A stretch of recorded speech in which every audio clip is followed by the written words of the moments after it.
بسم الله الرحمن الرحيم. السلام عليكم ورحمة الله وبركاته.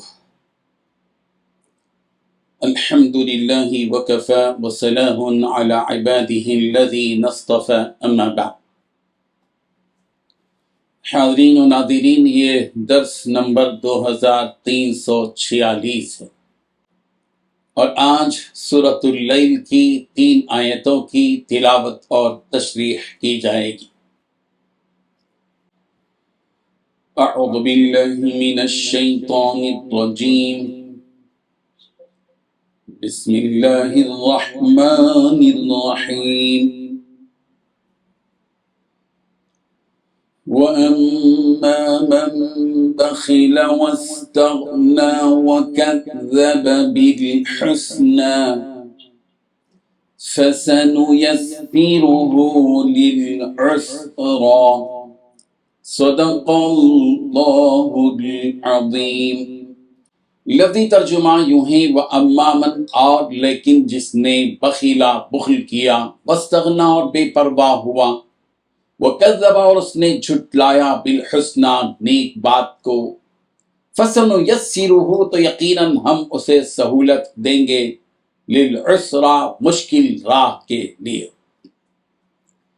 ترجمہ یوں ہے، رہا وہ شخص جس نے بخل سے کام لیا اور اللہ سے بے نیازی اختیار کی اور سب سے اچھی بات کو جھٹلایا، تو ہم اس کو تکلیف کی منزل تک پہنچنے کی تیاری کرا دیں۔ ان 3 آیتوں میں 2 باتیں بیان کی گئی ہیں۔ پہلی بات، جس نے بخل سے کام لیا اور اللہ تعالیٰ سے بے نیازی برتی۔ دوسری بات، سب سے اچھی بات کو جھٹلایا تو ہم ایسے شخص کو تکلیف کی منزل تک پہنچنے کی تیاری کرا دیں۔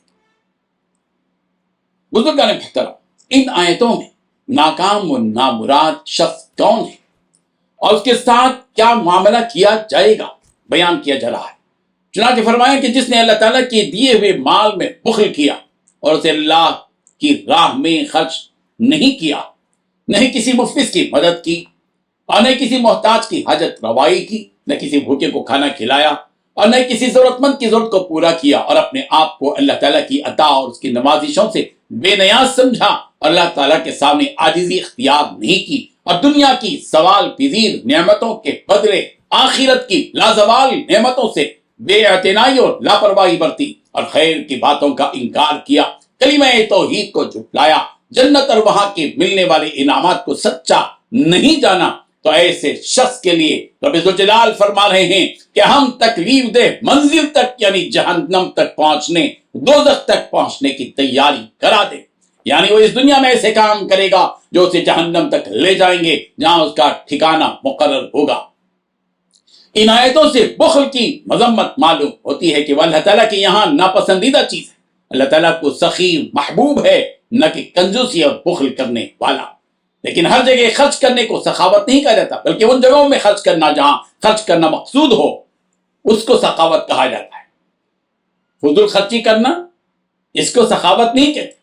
جیسے کہ کسی نیک کام کے لیے، ضرورت مندوں کی ضرورت پوری کرنے کے لیے، محتاجوں اور مفلسوں کی ضرورت کو پر خرچ کرنے کے لیے، مدارس کے طلباء میں خرچ کرنے کے لیے، مساجد کی تعمیر میں جو خرچ کرے گا اپنا مال، ایسے شخص کو سخی کہا جاتا ہے۔ اور جو بخیل ہوتا ہے وہ ان جگہوں میں خرچ کرتا ہے جہاں اسے خرچ کرنا نہیں چاہیے، مثلا شان و شوکت اور دکھاوے کے لیے، گناہ کے کاموں میں، اسراف و فضول خرچی کے کاموں میں۔ ظاہر ہے کہ اس کا خرچ کرنا، ظاہر بات ہے کہ رب ذوالجلال کے نزدیک کوئی پسندیدہ عمل نہیں ہے، اس کا کوئی اعتبار بھی نہیں۔ حضرت ابن عباس رضی اللہ عنہما سے مروی ہے کہ یہ آیتیں امیہ بن خلف کے بارے میں نازل ہوئی۔